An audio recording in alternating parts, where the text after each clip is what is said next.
Señor es contigo, bendita tú eres entre todas las mujeres y bendito es el fruto de tu vientre, Jesús. Santa María, Madre de Dios, ruega por nosotros pecadores, ahora y en la hora de nuestra muerte. Amén. Gloria al Padre, y al Hijo, y al Espíritu Santo. Como era en el principio, ahora y siempre, por los siglos de los siglos. Amén. Sagrado Corazón de Jesús, En vos confío, Inmaculado Corazón de María, será la salvación mía. Patriarca San José. Ruega por nosotros. Bien, tomen asiento, por favor.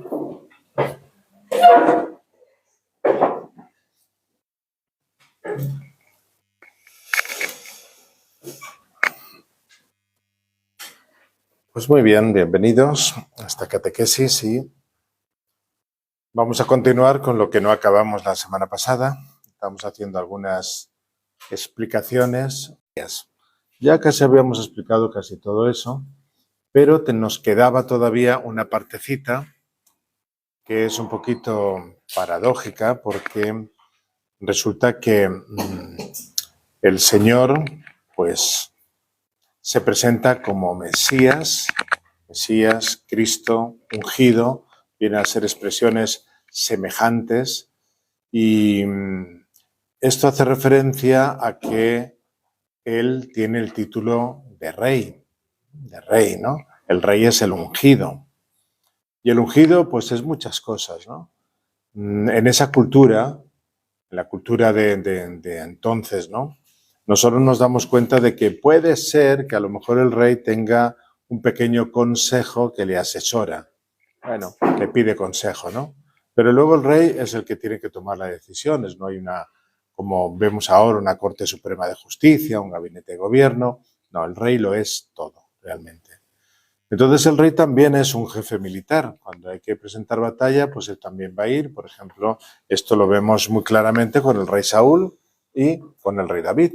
Tenía cada uno su ejército y vemos que se batallaba, ¿no? El rey, de alguna manera, también enseñaba al pueblo al oficio de la milicia, ¿no? Bueno, tiene que comandar las tropas, arenga a todas esas tropas para que tengan un ideal claro y por qué y la manera de actuar, ¿no? Por eso necesitamos que el rey sea un comandante que sea victorioso y con mucha frecuencia en estas culturas antiguas, quizá no tanto en Israel, pero sí en las culturas del momento, se llega a hacer rey el que logra la victoria militar. Es una manera de decir yo sí soy el que os puede proteger, el que puede proteger a este pueblo o a este clan o a mi raza. Todo esto indica que ser el Mesías significa ser aquel que va por delante con el poder de Dios para liberar, porque siempre tienen un sentido, la mayoría de las veces, ese liderazgo religioso en estas culturas. El que tiene lo que nada tiene, ese es el rey. El que ha recibido, el que cuenta con el auxilio divino, el que cuenta con la ayuda de Dios. ¿Para qué? Pues para ir delante, para liberar, ese es, digamos, el ungido. Bueno, entonces fíjense que es curioso esto, paradójico, porque si el ungido es el que tiene que ir delante, por tanto el que va delante es el que se muestra, ¿no? Y digamos que va como un poco dando la cara delante de todos los demás y todo el mundo tiene que saber dónde está el rey. Por eso normalmente junto al rey iba una bandera, ¿no? Bueno, entonces uno se pregunta ¿por qué el secreto mesiánico? ¿Por qué nuestro Señor en el Evangelio de San Marcos aparece, ¿no? Resulta que en variadas ocasiones, en distintas circunstancias, Jesús está manifestando el deseo, incluso a veces da una orden expresa de que no se divulguen actos suyos que darían lugar a que fuera reconocido como Mesías. Dejaría bastante claro el tema. Por ejemplo, podemos buscar, nada más empezar el Evangelio. Vamos a buscar Marcos 1, así como ejemplo, ¿no? Hay varios. Marcos 1, 43, 44. Marcos 1, 43, 44.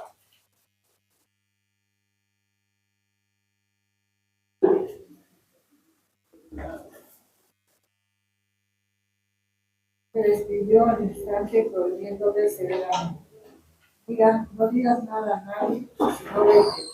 Déjate al sacerdote y haz con purificación la ofrenda que prescribió Moisés para que me sirva de testimonio.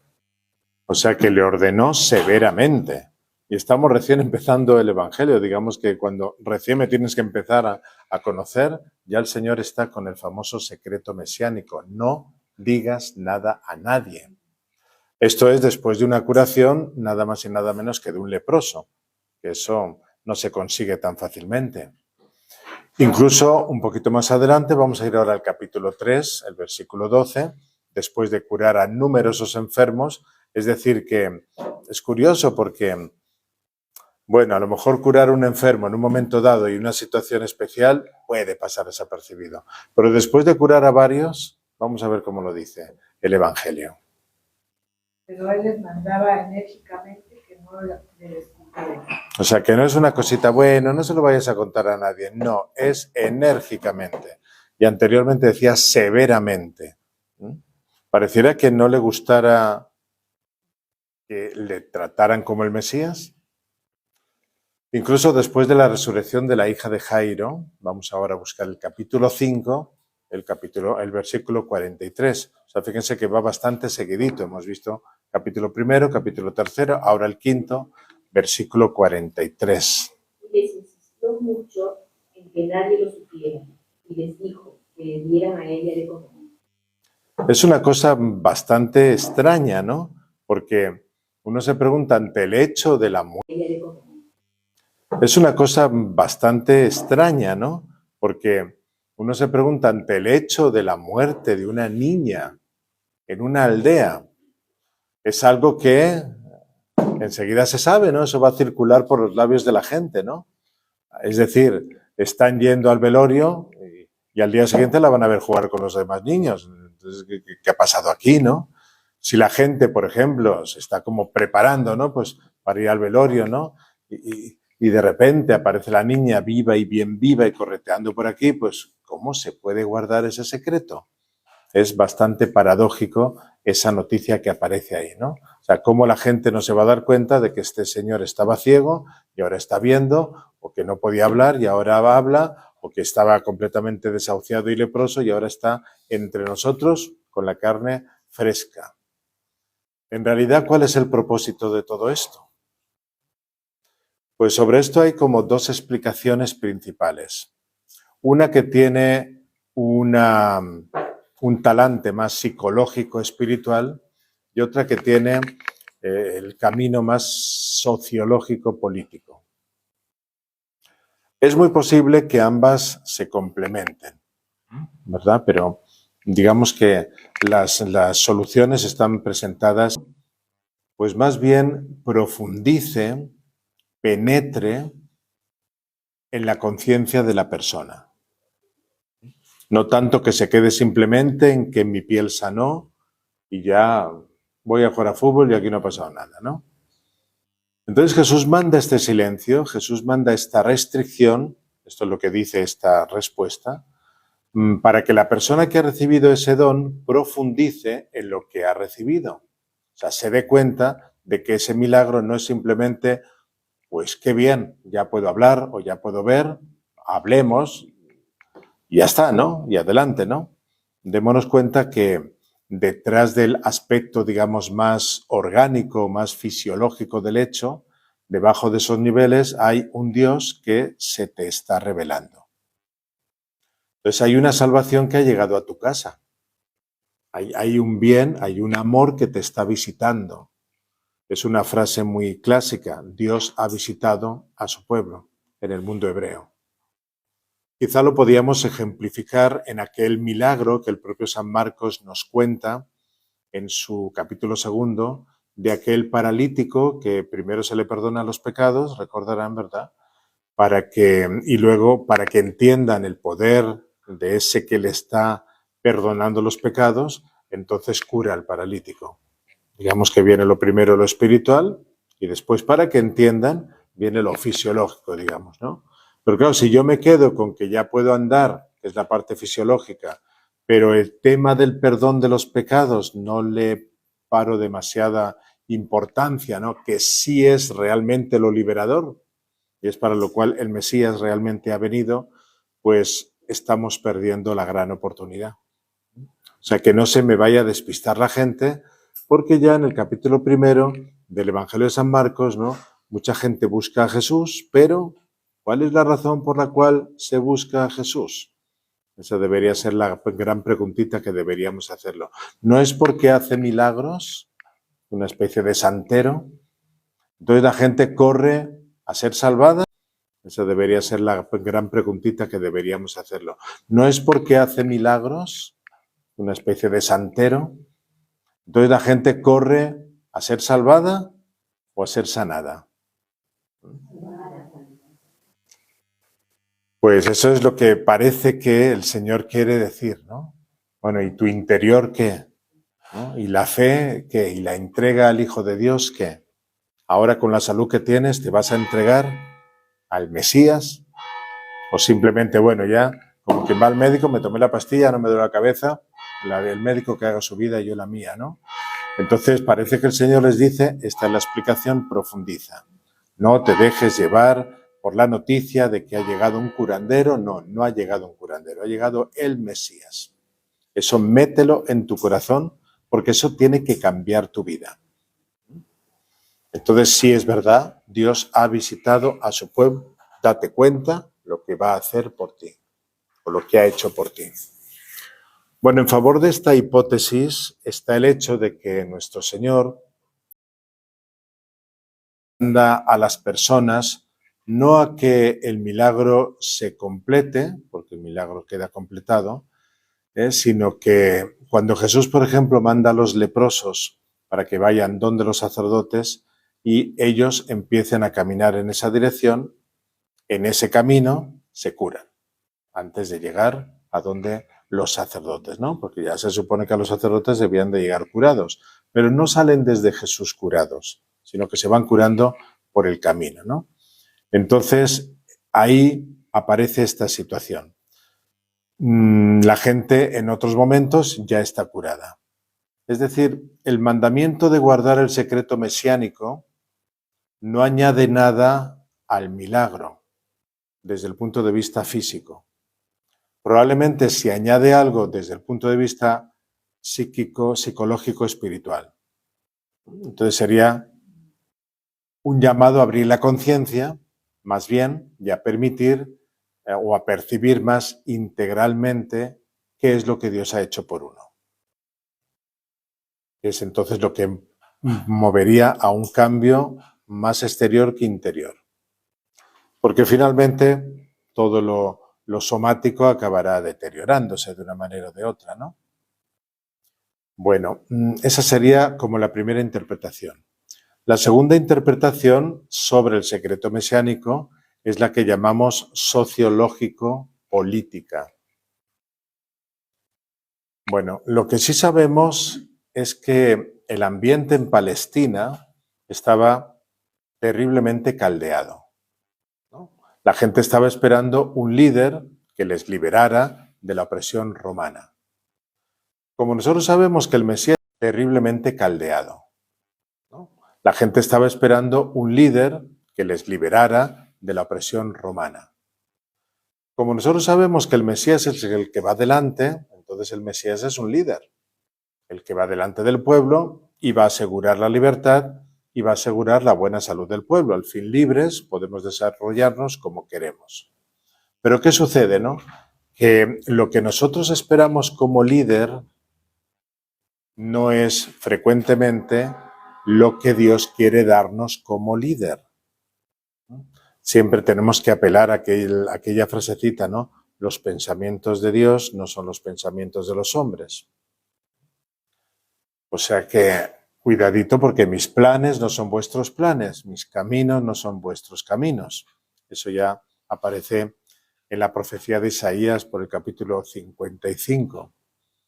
Entonces, lo que nosotros esperamos como líder muchas veces es que a ver si viene alguien, montamos un ejército y machacamos a esos romanos. Que se vayan de aquí. O sea que es un líder que nos ayuda al desquite, como quien dice, ¿no? Uno que repare nuestro honor caído. Pues somos el pueblo de Dios y aquí estamos pisoteados por estos señores, ¿no? Que nos haga fuertes a nosotros mismos. ¿Pero eso es realmente lo que Dios quiere?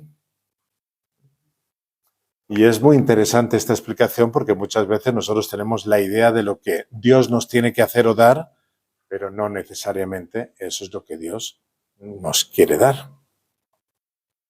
Entonces da la impresión de que el secreto mesiánico, según esta hipótesis, también tiene que ver con esto. La imagen esperada de Mesías no corresponde a lo que Jesús quería transmitir. O sea que hay una distancia entre lo que Jesús comprende como misión mesiánica y lo que la gente comprende. Por eso el secreto mesiánico está ligado a un elemento que forma parte de lo que llamamos revelación progresiva. Una de las características interesantes de San Marcos es que el evangelista quiere responder a una pregunta: ¿quién es Jesús? Es una pregunta que formuló el mismo Jesús, recordarán, ¿verdad? Pero el Señor lo va haciendo como de manera progresiva. Es decir, que tiene que trabajar con nosotros una pedagogía. Para descubrir a Cristo no basta con tenerlo al frente una vez. Mira, tú te vienes, le puedes decir a un amigo, a un compañero, a un tío, a un sobrino, tú te vienes a hacer la visita al Santísimo conmigo, tienes ahí una hora de adoración y vienes, le puedes decir a un amigo, a un compañero, a un tío, a un sobrino, tú te vienes a hacer la visita al Santísimo conmigo, tienes ahí una hora de adoración y ya vas a aprender a comprender a Jesús.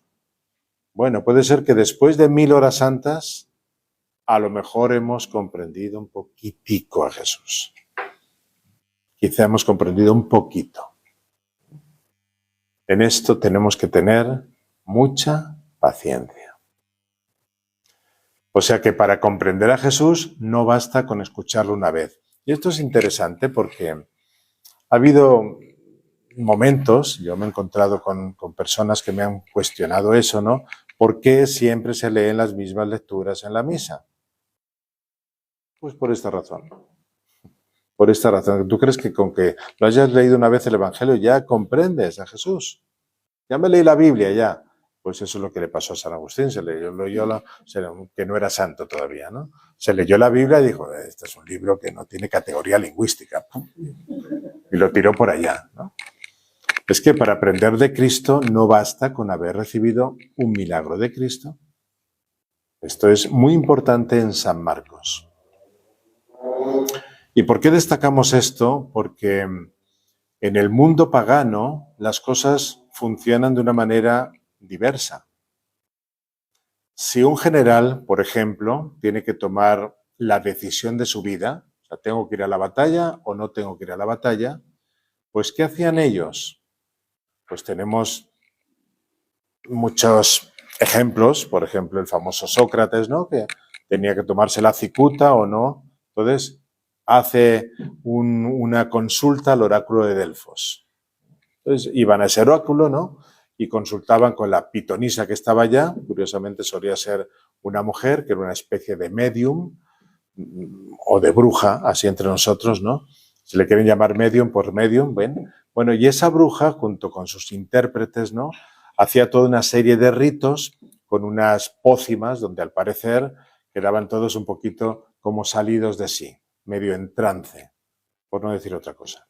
Entonces la bruja empezaba a pronunciar, o la medium empezaba a pronunciar unas palabras en una lengua extraña, los podía uno escuchar pero no entendía nada, ¿no? Entonces los intérpretes, los que estaban alrededor, eran los que transmitían y decían el mensaje de la bruja, ¿no? Un montaje interesante, ¿no? Entonces, claro, el Dios me ha hablado por la bruja, que está interpretado así, entonces esto es lo que me va a pasar, ¿no? La gente buscaba de la divinidad una respuesta concreta. Que me diga Dios lo que tengo que hacer. Finalmente eso, ¿no? Bueno, esto es la mentalidad pagana. Que Dios me diga lo que a mí me toca y yo veré qué hago. Y hay que tener un poquito de cuidado con esto porque nuestro camino de oración no ha de ser así. Mira, Señor, mira, Señor, si no me dices lo que tengo que hacer o cómo me va a ocurrir o eso, me voy a otra secta, me voy a otra iglesia, porque ahí sí me lo dicen. Es que a veces funcionamos un poco así, medio a lo niño, ¿verdad? Pero así funcionamos, por desgracia. Pues esto es muy antiguo, ¿no? Bueno, entonces, claro, Dios o el oráculo de Delfos me ha dicho esto, aquí está mi respuesta, y ahora veré yo antiguo, ¿no? Bueno, entonces, claro, Dios o el oráculo de Delfos me ha dicho esto, aquí está mi respuesta, y ahora veré.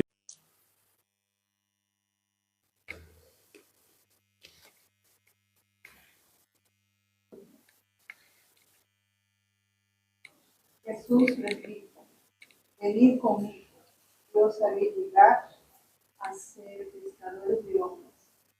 Ellos dejaron las redes al instante y les siguieron. Continuó caminando un poco y vio a Santiago y de Zebedeo y su hermano Juan, que estaban también en la barca arreglando las redes. Al instante los llamó y ellos, dejando a su padre Zebedeo en la barca con los jornaleros, se fueron tras él.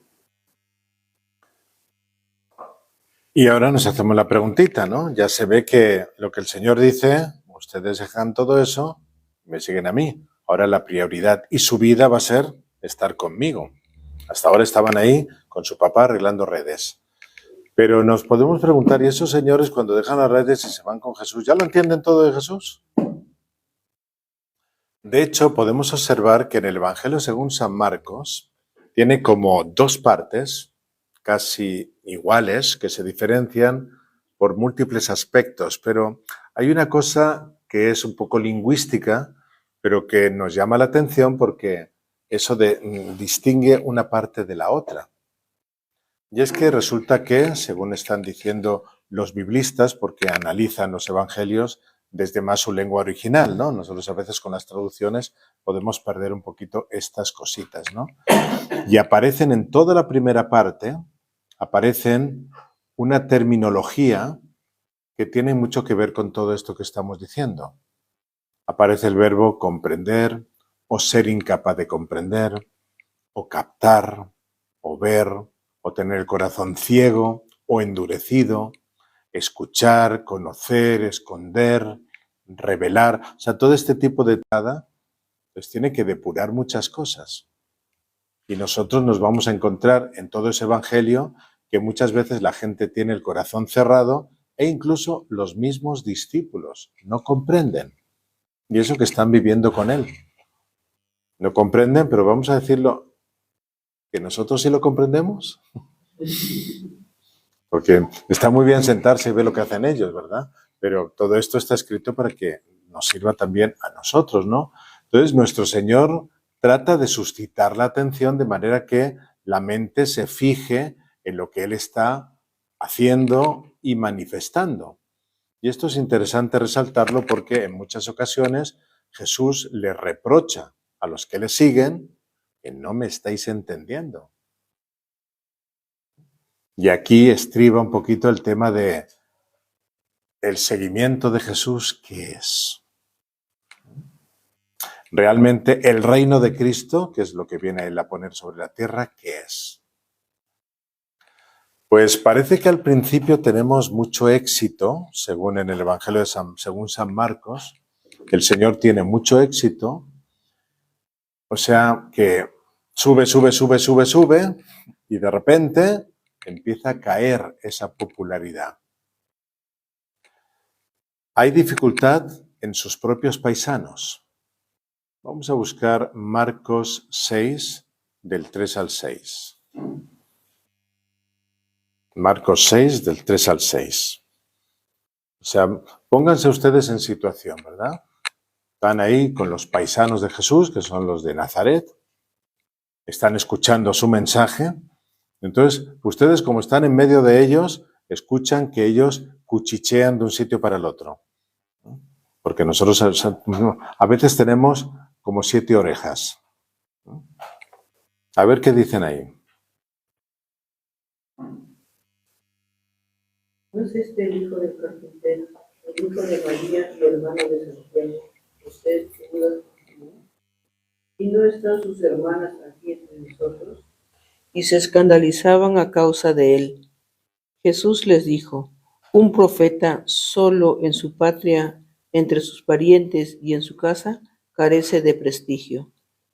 Yo no podía hacer allí ningún milagro, a excepción de unos pocos enfermos a quienes curó imponiéndoles la mano. Y se maravilló de su falta de fe y recorría los pueblos del contorno enseñándolo. O sea que, sí, muy bien, señor Rabino Jesús, pero, ¿dónde saca este hombre? Empiezan a haber 7.000 preguntas, ¿no? Pero todas esas dudas que empieza a tener la gente de Jesús logran que el Señor se vaya a otro sitio. Se maravilló de su falta de fe. ¿Ven? Lo interior es lo más importante. Hay una situación semejante que se presenta más allá de Nazaret, porque esta es la gente que le conoce, digamos, desde chiquitín, ¿no? En un momento determinado, Jesús se ve como inducido a una reacción. Vamos a ver cuál es esa reacción. Estamos en el capítulo 8 y leemos los versículos 12 y 13. Sí, siempre estamos en el Evangelio de San Marcos. De momento. Dando un profundo gemido desde lo íntimo de su ser. ¿Por qué esta generación pide un signo? Yo os aseguro, no se dará a esta generación ningún signo. Y dejándolos, se embarcó de nuevo y se fue a la orilla opuesta. Miren que anteriormente hemos leído capítulo 1, capítulo 3, capítulo 5, donde se relataban algunos milagros. Y ahora le están pidiendo un signo para que crean. Entonces Jesús da un tremendo suspiro, de ese que sabemos dar también nosotros a veces, ¿no? Cuando estamos hasta aquí ya de la gente, ¿no? ¿Por qué esta generación reclama un signo? ¿Por qué? O sea, es un momento de choque, ¿no? Casi de ira de Cristo. Es que no entienden nada de todo lo que estoy haciendo. Estamos siguiendo ya 8 capítulos, ¿no? Y hay mucho que ha hecho Jesús. No entienden nada. O sea, no se acoge mi mensaje y Jesús vuelve a alejarse de allí. Se va. Pero es que tampoco los apóstoles lo comprenden a fondo. Vamos a ver los versículos que continúan a lo que hemos leído. Entonces serían del 14 al 21. Seguimos en el capítulo 8. Evangelio de San Marcos, capítulo 8, versículos 14 al 21. Se habían olvidado de tomar pan y no llevaban consigo en la barca más que un pan. Él les hacía esta advertencia. O sea que esto sucede nada más lo que hemos leído, ¿no? O sea, están de marcha, ¿verdad? Y los apóstoles, vamos a coger pan para el camino porque ya, adelante. Abran los ojos y guárdense de la levadura de los fariseos y de la levadura de Herodes. Ellos hablaban entre sí que no tenían panes. Dándose cuenta les dice: ¿por qué están hablando de que no tienen panes? ¿Aún no comprenden ni entienden? ¿Es que tienen la mente embotada? Teniendo ojos no ven y teniendo oídos no oyen. ¿No se acuerdan de cuando partí los 5 panes para los 5,000? ¿Cuántos canastos llenos de trozos recogieron? 12, le dicen. Y cuando partí los 7 entre los 4,000, ¿cuántas canastas llenas de trozos recogieron? Le dicen 7. Y continuó: ¿aún no entiende? Ya el texto no nos dice la respuesta de los apóstoles, pero casi podemos descubrirla, ¿verdad? Fíjense que había hecho ya 2 multiplicaciones de panes. ¿Y todavía no entendéis? Pues no. Estaban ellos preocupaditos. ¿A qué no tenemos pan? ¿Y ahora qué? ¿Que vamos a comer por el camino? Imagínate pensando en su estomaguito. Bueno, no estamos muy lejos, ¿verdad? Nosotros de esos asuntos, ¿verdad? O sea, pero esto nos está diciendo que nuestro Señor, en lugar de ir de triunfo en triunfo, más bien parece que después de aquella primera oleada, ¿no?, de entusiasmo, ¿no?, que bueno, llega aquí no sé quién y se pone a hacer milagros, pues todo el mundo se quedó un poquito así y vamos a ver y a ver y a ver, pero a medida que el Señor va explicando su evangelio, empieza a bajar el número de los que le siguen. La multitud de esa masa de gente ya no parece que le sigue. El entusiasmo se va disminuyendo. Eso parece la clase de catequesis de los lunes, ¿verdad? Empezamos aquí un montonazo de gente que casi no cabíamos, hasta por la ventana y ahora estamos aquí 4 gatos y medio. Bueno, pues ya ven que no estamos demasiado lejos, ¿no? Claro, entre tanto, está claro, a partir de distintas expresiones de nuestro Señor, que mucha gente que le sigue no parece tener la calidad que desea nuestro Señor. Es gente que va detrás de Él, pero parece que los motivos son exteriores y no parece que sea capaz de ver o de penetrar en el fondo de las cosas. Y esto es algo que también nos llama la atención porque sucede en el día a día. En el día a día de nuestra iglesia, igualito está sucediendo. Hay gente que puede estar llegando desde que tenían 7 añitos que oiga. Porque mucha gente oía, pero no todos entendían. Es gente que no es capaz de comprender bien, es gente que ni ve ni entiende, escucha, no comprende. Pues lo acaba de decir el Señor, ¿no? Tenéis oídos y no oís. Entonces no había lentes, pero para eso servían las orejas, ¿no? O sea, nuestro Señor se está esforzando en hacer comprender el mensaje. La gente se siente atraída por esos milagros o signos que realiza, ¿no? Pero fíjense las quejas que empieza a sacar el Señor. Vamos a ir a Marcos 7:6. Marcos 7:6. Así vamos conociendo un poquito más profundamente lo que el Espíritu Santo nos está expresando a través de este Evangelio.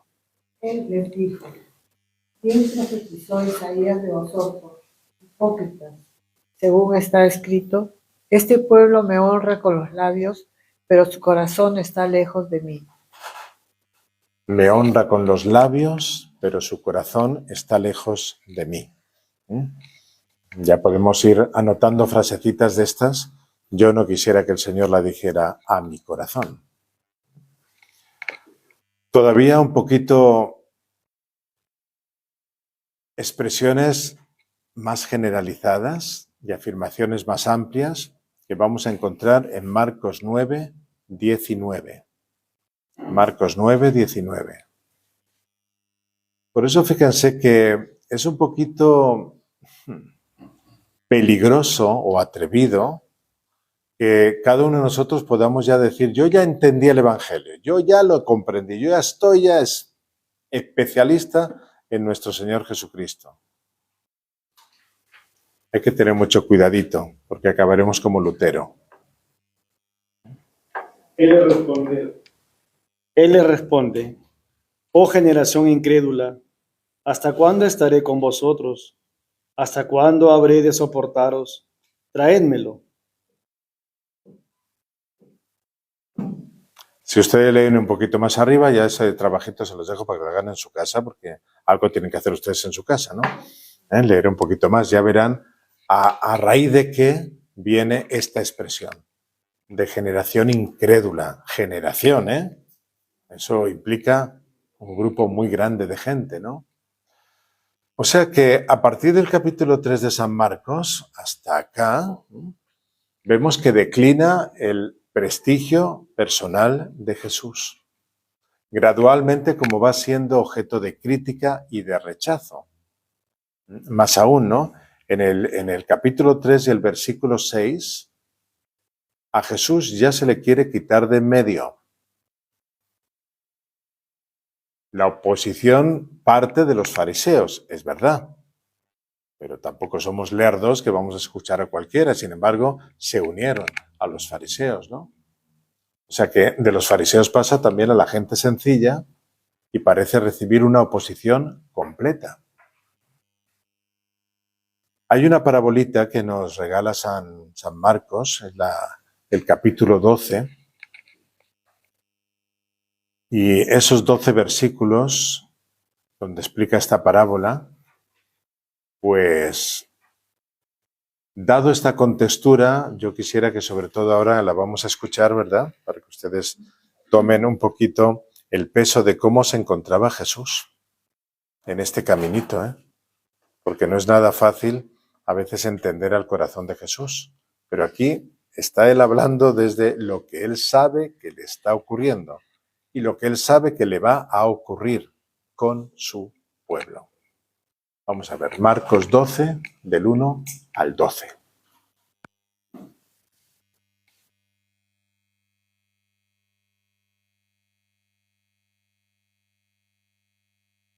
Y se puso a hablarles en parábolas.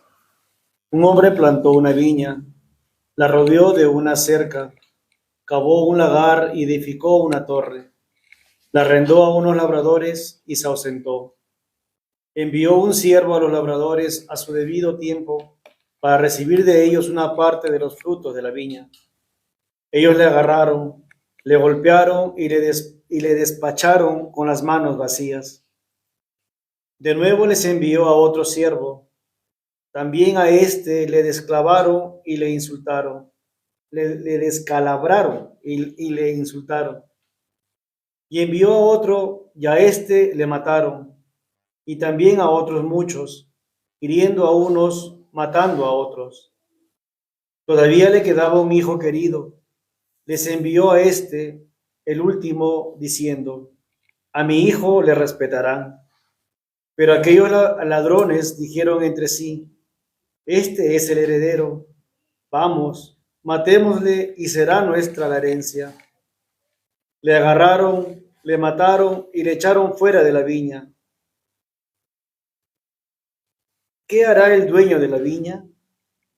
Vendrá y dará muerte a los labradores y entregará la viña a otros. ¿No habéis leído esta escritura? La piedra que los constructores desecharon, en piedra angular se ha convertido. Fue el Señor quien hizo esto, y es maravilloso a nuestros ojos. Trataban de detenerle, pero tuvieron miedo a la gente, porque habían comprendido que la parábola la había dicho por ellos, y dejándole se fueron. Es bien triste este momento, ¿eh? Es bien triste. Pónganse en el corazón de Jesús y es bien triste este momento. Es un rechazo que va a aparecer más veces, a veces, hasta el Señor va a dar unos cuantos gritos al respecto. Perdón, no nuestro Señor, sino que este mismo rechazo va a ser a gritos en la cruz. Porque en la cruz, cuando Pilato pregunta: ¿y qué mal ha hecho? Vamos a quitar a Dios de en medio. Realmente es eso, ¿no? O sea que el Evangelio según San Marcos recoge unas cuantas predicaciones de nuestro Señor, que ya sabemos, ¿no?, que Él las aprende de San Pedro, y no calla en absoluto el camino de nuestro Señor. Después de haber habido, insistimos, un momento de entusiasmo y de éxito, va a tener que chocar con una desconfianza bastante creciente, con la separación, con el alejamiento de muchos, cada vez más numerosos, hasta que al final los que quedan son muy contados, fieles al Señor. Nosotros ya sabemos quién es, sobre todo, la Virgen Santísima, ¿no? Los 12 van a estar compartiendo esta experiencia desde el primer momentito, ¿no? Con entusiasmo y de una manera solemne fueron llamados entre la multitud para seguir a Jesús. Se sentían de una manera un poquito privilegiados, ¿no es cierto? Entonces, resulta que, por ejemplo, cuando Pedro es nombrado príncipe de la Iglesia, se toma las prerrogativas de decirle al Señor, cuando Él anuncia la pasión, que no haga eso. Pero fíjense que no es como quien se acerca, le dice al Señor: pero no entiendo, explícame, no vayas a hacer eso. No, nos dice el texto, le increpaba. Lo cual es interesante porque no olvidemos que San Marcos está recogiendo el testimonio del mismo Pedro. O sea, Pedro a la hora de que está ahora predicando, él recuerda: pero qué bruto fui, ¿no? Y es bien honesto a la hora de hablar y decir. Le increpaba, dice el texto. Está capítulo 8, el versículo 32. Lo pueden apuntar y luego lo buscan ustedes para que no les entre este verbo en sus ratos de oración con el Señor. No hay que increpar al Señor. Pero es que esto se va a ir repitiendo, ¿no? Una misma turbación vamos a encontrar un capítulo más adelante, el capítulo 9, cuando nuestro Señor habla de su próxima pasión y los apóstoles no comprenden nada de ese discurso y dice el texto, y tenían miedo de preguntarle. No sea que si le preguntamos, lo entendamos de verdad, eso de la flagelación. De modo que ahora sí vamos a buscar Marcos 10:32. Marcos 10:32.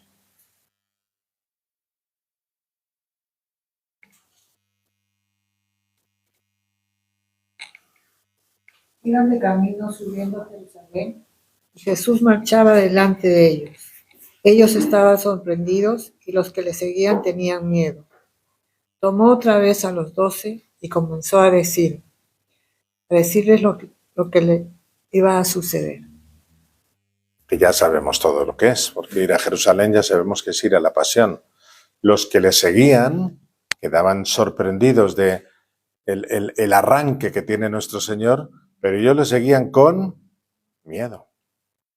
Y de hecho nosotros veremos en el huerto que todos van a salir corriendo, ¿no? Entonces los apóstoles también quedan presa de la turbación y de la incomodidad, pero todavía están con él. Quizá se andan ya preguntando por qué las cosas tienen que ser así. Es una preguntita que seguramente ha aparecido muchas veces en nuestra cabecita, ¿no? Si yo estoy haciendo las cosas bien, ¿por qué me tiene que pasar esto a mí? O a mi familia, o a no sé qué, ¿no? Pues vean que el Evangelio según San Marcos no está tan lejos de nuestra realidad, ¿no?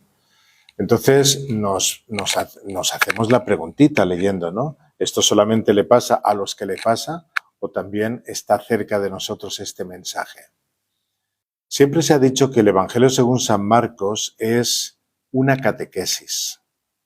Es decir, si tuviéramos que recomendar qué Evangelio hay que leer primero a una persona que recién quiere conocer a nuestro Señor, el más adecuado es San Marcos. Es lo que la Iglesia siempre ha aconsejado. Digamos que viene a ser un manual básico para un catecúmeno. Un evangelio hecho para esos miembros de la comunidad que comienzan un itinerario cristiano. Entonces San Marcos se propone como escribir el principio de la buena nueva de Jesucristo y empieza a ir levantando poco a poco el velo sobre quién es Jesús. Entonces, necesitamos mucho tiempo para que esta identidad de Jesús sea reconocida. Nosotros lo vemos en los evangelios por los discípulos y por el pueblo. De la misma manera, el catecúmeno. O sea, es una manera de que el catecúmeno entienda, no pienses que en 2 catequesis lo vas a aprender todo. Esto estaría bien empezar las catequesis de primera comunión o de confirmación o de matrimonios con estas ideitas. No piense usted que... ¿Y por qué tiene que ser una catequesis? Por la cual dirá, según el Evangelio de San Marcos, tú eres el Mesías. Tú eres el Mesías. Bueno, esto es fantástico que lo podamos decir. Fantástico, ¿no? Pero nuestro Señor dice, vamos a guardar silencio. Vamos a profundizar en eso. No estés ahí, habla, profundiza, medita, reflexiona. Hay que darle tiempo a la oración. Hay que darle tiempo a la intimidad con nuestro Señor Jesucristo y de esa manera ir recorriendo el camino, que sí acabará en gloria, pero tiene que pasar primero por la humillación y tiene que pasar por la cruz. Y saltarse ese paso es demasiado atrevido. Entonces el catecúmeno que lee este evangelio y encuentra descrito en él el camino que le espera en el seguimiento del Señor, pues ¿cómo va a sentir que repercute en su persona la crisis que el Señor estamos viendo que sufre allá en Galilea? Pues eso hay que asumirlo, eso hay que pensarlo, eso hay que digerirlo. Fíjense que en la iglesia primitiva, también los catecúmenos que había allí, que llegaban, ¿verdad? Los que se iban convirtiendo, ¿no? Pues después de haber respondido a una primera llamada de conversión, pues tienen que pasar unas crisis. Tienen que pasar unas crisis. Digamos que así enseñaba San Pedro, así enseñaría también San Marcos. Seguramente los demás discípulos, porque en algunos pasajes como San Marcos también él habla de, si tengo que gloriarme de alguien, no es del Cristo resucitado, no es del Cristo exitoso, sino de Cristo y este crucificado. Lo cual se dice pronto, pero el currículum vitae de San Pablo es para echarse a temblar. A veces estamos nosotros en nuestra casita y nuestra hija no nos hace ni medio caso cuando hay que rezar un Padre Nuestro y estamos ahí. Pues imagínate si te tiraran piedras todos los de tu familia. Ya no sé qué bandera de derechos levantarías, ¿no? Pues es que a San Pablo le cayeron unas cuantas veces piedras, los de su raza. El currículum vitae de él no es sencillo, ¿eh? Bueno, uno dice, ¿por qué este pueblo no acepta la palabra de Jesús? Porque no hay conversiones en masa, como de acuerdo a las promesas y de acuerdo a los milagros que está haciendo el Señor, sería lo lógico. Porque la palabra de Dios, dice San Pablo, si es palabra de Dios, no cambia o no convierte el corazón de todo el pueblo. Incluso para los judíos como para los paganos se plantean incluso otros problemas que aparecen a veces en las cartas de San Pablo, ¿no? ¿Por qué el Mesías tiene que ser crucificado? De hecho, ustedes recuerdan aquella predicación en Atenas, ¿no? En aquel como mercado de dioses que había allí, ¿no? Era una plaza, ¿no? Entonces, él habla y todos estaban muy bien escuchando hasta que escuchan que fue crucificado. Ya vendremos a escucharte otro día. Eso no se lo cree nadie. ¿Por qué un Mesías tiene que ser crucificado? ¿Por qué el mensaje tiene que ser doloroso y diferente de lo que se ofrece en nuestros medios? Resulta que yo le rezo mucho al Señor y nunca me concedo un milagro. Pero me voy a la secta de las 7 llaves del Apocalipsis y ahí enseguida vienen milagros. Yo me quedo aquí. Claro, uno se queda pensando, qué fe tan interesada, ¿no? Pero es que así somos la mayoría de las veces. Pero cuidadito porque las preguntas salen siempre. ¿Por qué la palabra de Dios no trastorna o no transforma inmediatamente el mundo y no lo transforma enseguida? Yo es que soy una mujercita, una señorita muy piadosa que reza el rosario todos los días, voy a misa 3 veces por día y ya me he enamorado de un pájaro que no cree en Dios, solamente cuando me mira a los ojos dice que cree en Dios. Pero yo lo voy a convertir. Yo lo voy a convertir. Entonces se casa uno con esa persona, ¿verdad? Con que yo lo voy a convertir, lleva unos 70 años y el señor todavía está ahí con el periódico o peor. O peor, ¿no? ¿Por qué la palabra de Dios no trastorna a mi marido? O sea que es necesario que nosotros también pasemos por ese camino de cruz en el seguimiento de Cristo. Ojalá no fuera así, pero es necesario. Es necesario. O sea, el Evangelio de San Marcos nos ayuda a reflexionar sobre las pruebas de nuestra fe, aquellas por las que debemos pasar si hemos escuchado de veras la voz del Señor. Y seguramente se nos van a plantear profundas preguntas, que yo estoy diciendo esos ejemplos como del marido, no del marido, pero hay veces que yo hago la visita, tengo mis compromisos cristianos, todo esto, y todavía sigo con estos defectos. Seguramente dentro de unos meses ya estaremos diciéndoles a ustedes, apúntense a los ejercicios espirituales. Pero padre, si ya he ido 7 veces y sigo igual de loca. Porque imagínate si no vas, serás loca doble, ¿no? Porque por lo menos eso te está frenando un poquito, ¿no? Pero es que claro que hay que ir a convertirse, claro. A descubrir que eres terco o terca. Hay que ir. Porque finalmente, si no me transformo, el problema no será de Dios. Porque nuestro Señor nos dice las cosas muy claras, pero nos pasa como esos fariseos, ¿no es cierto? Estamos escuchando esa parábola tan tremenda y nada, hay que quitar a este hombre de en medio. Porque, claro, yo tengo que morir a mis cosas, a mi comodidad. Por eso el Evangelio según San Marcos es el primero que hay que leer, porque el hombre de en medio. Porque, claro, yo tengo que morir a mis cosas, a mi comodidad. Por eso el Evangelio según San Marcos es el primero que hay que leer, porque rápidamente nos pone las cosas bien claritas. Bueno, quizá nos podemos quedar con el fracaso de nuestro Señor Jesucristo, porque está bien clarito. Pero hay algunas respuestas que podemos encontrar en el mismo Evangelio de San Marcos que son pronunciadas por el Señor. No hacemos otra cosa sino seguir sus palabras, ¿no? Vamos a citar 3 parábolas, por detenernos en algunas de ellas, que aparecen en San Marcos, y eso que San Marcos no es un evangelio donde aparecen muchas parábolas, como el de San Mateo, que hay un discurso de parábolas, ¿verdad? En el Evangelio según San Marcos vamos a rescatar 3 parábolas que tienen como el protagonista común la semilla. Se habla de la semilla. Y estas parábolas nos pueden proporcionar cada una de ellas un mensaje diferente, ¿cierto? La respuesta, quizá alguna pregunta fundamental, ¿por qué la palabra de Dios no da fruto de inmediato, ni transforma el mundo o no transforma a los otros, ni siquiera a mí mismo?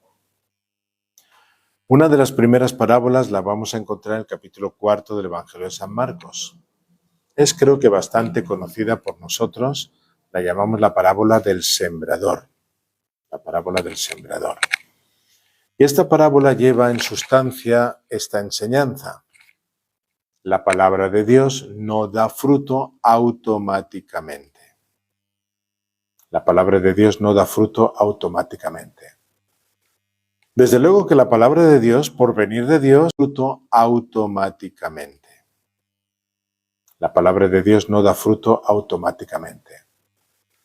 Desde luego que la palabra de Dios, por venir de Dios, en sí es buena. Y si fuera bien presentada, debería de dar fruto, pero es que eso no depende solo de la palabra. También depende de las diferentes situaciones en que se encuentra el terreno, como el mismo Señor ahí nos lo dice. O sea, de las distintas respuestas que recibe la palabra. Y parece que estamos en un punto esencial del misterio del reino de Dios, que no es un misterio que debamos interpretar empleando categorías relacionadas con la eficiencia. Es decir, que se ponen en marcha una serie de medios y se tienen que obtener unos resultados adecuados. Por desgracia, parece que estamos demasiado acostumbrados a trabajar de esa manera. Si tú pones estos medios, seguro que van a venir estos resultados. Pero con el tema de evangelio y la conversión, no parece que resulta tan claro. El del reino de los cielos es un misterio de diálogo en el cual una propuesta que puede ser aceptada o puede ser dejada de lado y apenas puede ser considerada o rechazada. Es un misterio. Los apóstoles son llamados a vivir con el Señor, ser considerada o rechazada. Es un misterio. Los apóstoles son llamados a vivir con el Señor.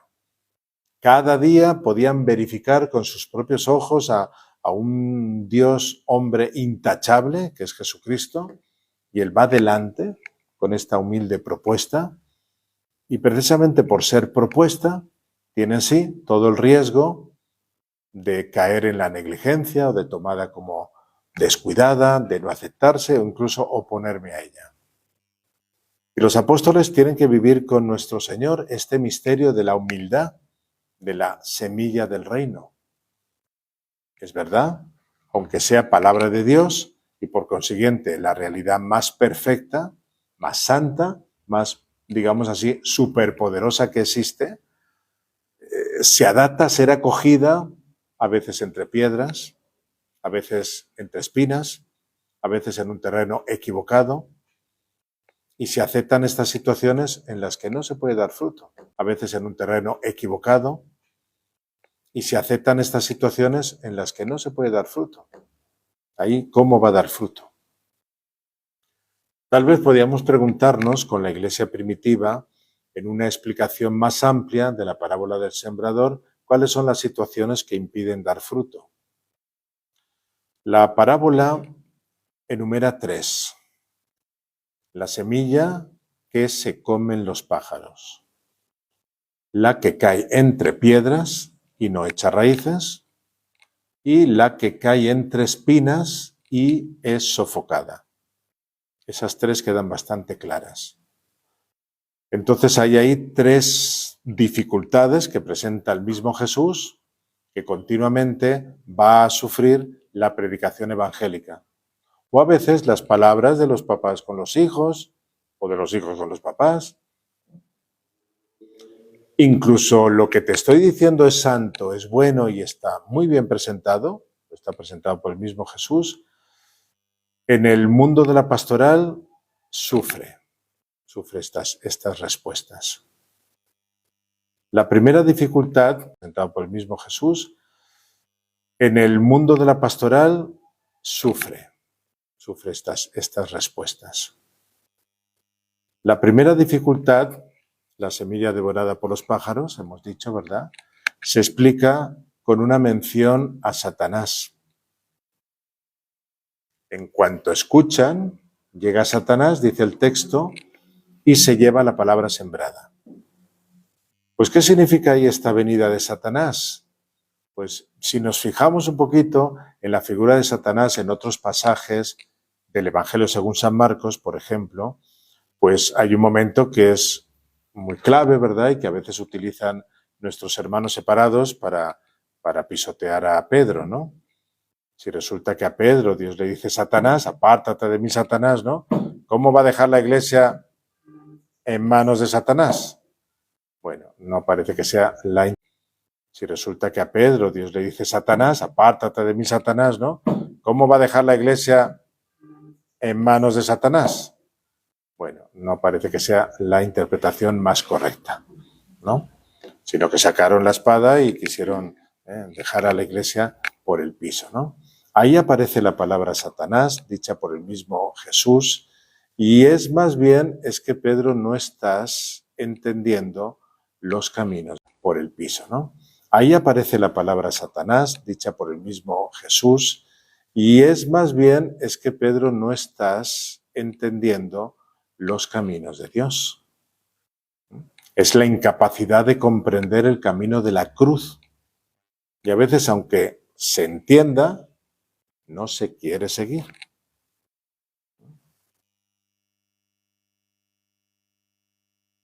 ¿Cuántos estamos dispuestos aquí a... ¡Ya! Vamos a la cruz.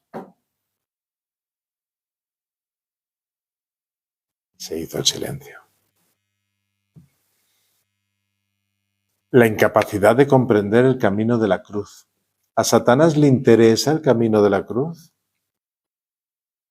Le destroza por completo. Lo manda al infierno al último lugar. Es la victoria sobre él. Entonces él no quiere eso. No quiere. Se prefiere que los cristianos tengamos éxito. Éxito.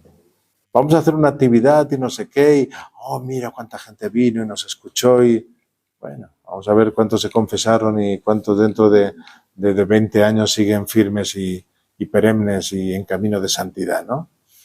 El catecúmeno que acepta el cristianismo como modo de ser, de valer más o de tener prestigio o de tener quizá más poder, más autoridad, eso que el Papa Francisco tanto está fustigando, ¿no?, el carrierismo en la Iglesia. Es como la de tener quizá más poder, más autoridad, Eso que el Papa Francisco tanto está fustigando, ¿no? El carrierismo en la Iglesia. Es como la semilla comida por los pájaros. Carrierismo en la Iglesia. Carrierismo en la Iglesia. Es como la semilla comida por los pájaros. Bueno, pero es que esto muchas veces sucede, ¿no? Hasta en el equipo de lonche sucede esto, ¿no? Queremos tener prestigio, queremos tener cabeza, queremos tener la voz, queremos ser los que organizamos, queremos ser los que tenemos la mayor humildad del mundo. Es que estamos siempre en esa pelea, esa tentación está. Que se nos escuche, que se nos considere, Pero, ¿realmente ese es el camino? ¿Realmente ese es el camino? Porque estamos viendo que a Jesús cada vez se le escucha menos.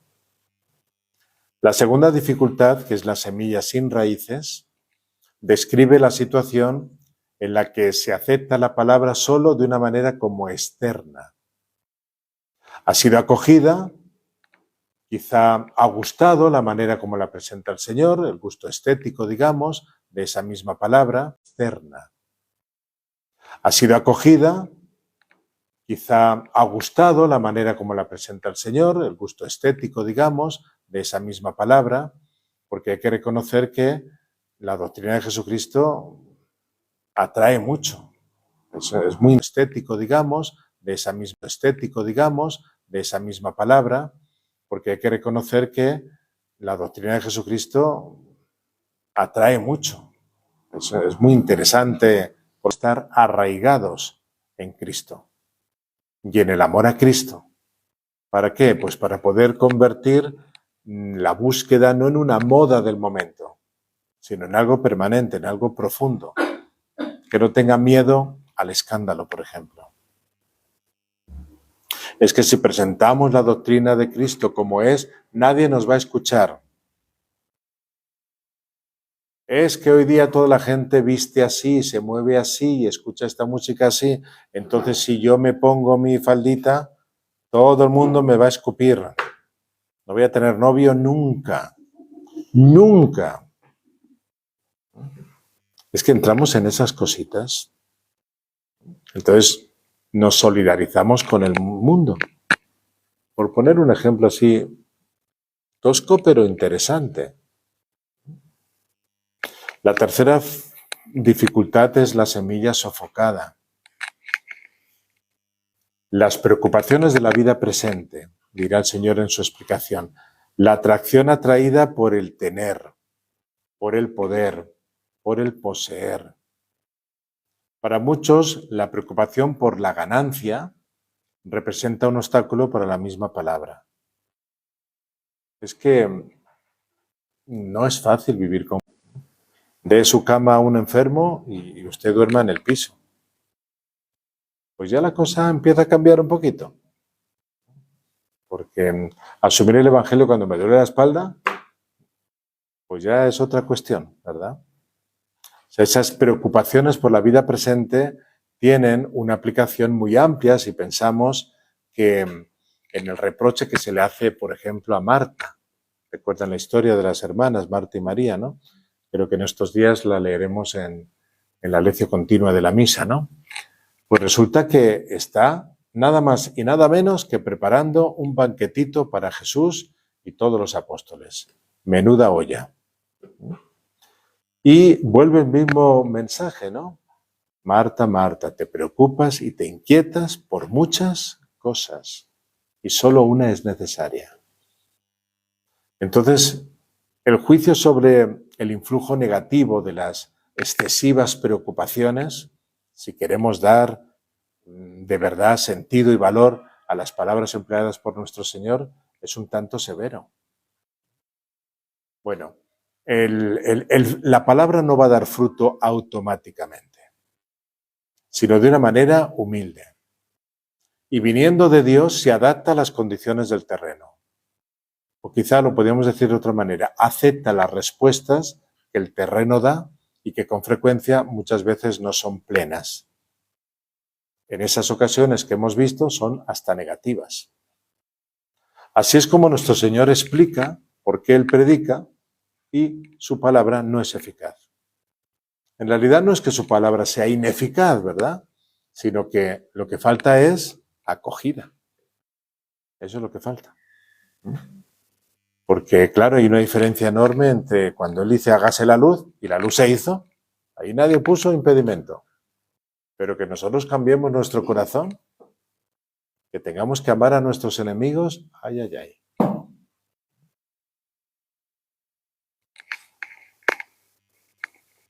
La otra parabolita, que está también en el capítulo 4, es la semilla que crece por sí sola. Hemos dicho que cogíamos 3 y las 3 tenían como protagonista la semilla, ¿no? Una semilla que crece por sí sola. En cierto modo, pues como ocurre en el Evangelio, es un poquito como el reverso de lo anterior. O sea, la primera parabolita nos ha dicho que la palabra no da fruto por sí sola, depende del terreno, ¿verdad? Y de la respuesta. Y ahora dice, la tierra por sí misma produce fruto. El 4:28. Bueno, ¿qué se le pretende decir a los apóstoles que tienen miedo, porque la palabra de Dios es objeto de rechazo? Es que dará fruto a su tiempo. Hay que saber esperar. Hay que saber esperar. La impaciencia y Dios no parece que sean de la misma hermandad. Bueno, como el Señor vive en la eternidad, el tiempo no es que le preocupe mucho. Ya cambiaremos, ¿no? O sea, fíjate que en el momento que Adán y Eva, ¿qué año habrá sido ese? Pues cometen el pecadito, viene el Señor y enseguida da la respuesta. Vendrá un nacido de mujer que vencerá, ¿verdad? Pero han tenido que pasar muchos años para que llegue la plenitud de los tiempos. Entonces, ya vendrá el Señor a reinar gloriosamente. Y ya en los tiempos de San Pablo, pues eso es el origen de las cartas a los tesalonicenses, ya estaba la gente como diciendo, ya va a venir Cristo. ¿Para qué vamos a ir a trabajar si Cristo ya va a venir? Qué tontería, qué pérdida de tiempo. Vámonos a preparar con oración. Y estamos en el 2024 y todavía hay gente que sigue diciendo, ya va a ser el aviso, pronto. Bueno, parece que hay gente que tiene el WhatsApp de Dios y sabe ya enseguida cuándo va a utilizar. No sabéis ni el día ni la hora. Lo que sí sabemos es que tenemos que convertirnos. Pero mientras estamos con esos rollos, quizá no nos estamos convirtiendo, ¿no? Bueno, hay que saber esperar, pero también tenemos que estar dando respuesta, claro. La otra semillita es muy conocida por una canción carismática, que a todo el mundo le gusta bailar. Supongo que ya sabrán cuál es, ¿no? Oh, mira, todo el mundo se sabe eso. La del granito de mostaza, realmente, ¿no?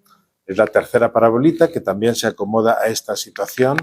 Los apóstoles están ahí en torno a Jesús y en un determinado momento ven que su grupo sigue siendo un grupo chiquito, pequeño, que no se desarrolla, que mucha gente no se toma en serio.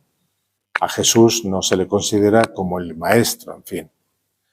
Entonces, él responde a estos interrogantes con la parábola del grano de mostaza, de una pequeña semillita.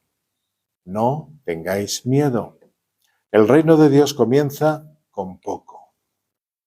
No queréis pretender, quién sabe qué resultados. Dejad que las cosas se vayan desarrollando gradualmente. De unas semillas pequeñas, de unos comienzos invisibles, nacerá el gran éxito del reino de Dios. O sea que, básicamente, lo que Jesús está pidiendo a los apóstoles es un cheque en blanco, que es lo que más nos cuesta. Porque eso de dar algo, bueno, darlo todo, amigo, amiga. Ahí, hasta los religiosos tenemos mucho que hablar. Un cheque en blanco quiere el Señor. Ah, qué bien, me das tu vida, voy a hacer contigo lo que quiera. Hombre, Señor, lo que quieras seguro. El Señor pide una confianza absoluta en Él. seguidme y dejadlo todo. Pero no me puedo llevar unas nueces para el camino. No, dejadlo todo. Todo es todo. Entonces, ustedes están viendo que las cosas no van bien. Ustedes se iban a imaginar que el maestro al que seguían era como el flautista de Hamelin, ¿no? Iba a tocar ahí, iba a abrir su piquito y todos los ratones iban a estar bailando alrededor de él, ¿no? Iba a arrastrar masas. No, es que yo voy a rezar 3 rosarios seguidos y yo voy a ver aquí a mi marido en primera fila. Y se ha confesado ya 7 veces y está el rosario en brazos en cruz y, claro, mis rosarios, mis misas, qué poderío tienen. Pues estaríamos bastante equivocados. Porque finalmente el reino de Dios no depende de ti. Y es que el reino de Dios tiene una estructura de propuesta de una persona a otra persona y finalmente es poder de Dios, se desarrolla, pero hay un pequeño impedimento, nuestra libertad. Nuestra libertad. Recuerden esa frasecita que decía el Papa Benedicto XVI, que hay que meditarla mucho, ¿no? Decía él que en el momento en que Dios le ha concedido al hombre tener libertad, ha perdido un poquito de su poder. Hay que pensarla bien, ¿eh? Hay que pensarla bien, ¿eh? Pero la verdad es que interesante este Papa. Interesante. Y Jesús nos tiene que educar. Y uno siempre tiene que entregarle al Señor. Siempre. Siempre. Bueno, espero que con estas explicaciones hayamos entendido un poquitico más el Evangelio según San Marcos y todo lo que finalmente el Espíritu Santo nos quiere ir diciendo, ¿no? Por medio de estos testimonios realmente tenemos una gracia enorme de que hayan llegado a nosotros estos evangelios escritos. Una gracia enorme. Y podemos meditarlos, podemos profundizarlos y pedirle siempre con mucha humildad al Señor que podamos aprender de Él realmente lo que Jesús quería enseñar. No que andemos con prejuicios y lo leemos según nuestra manera. Dios nos libre de ese caminar.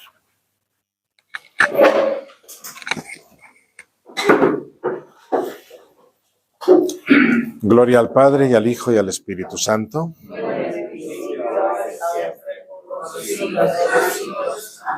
Glorioso Patriarca San José, santos ángeles de la guarda.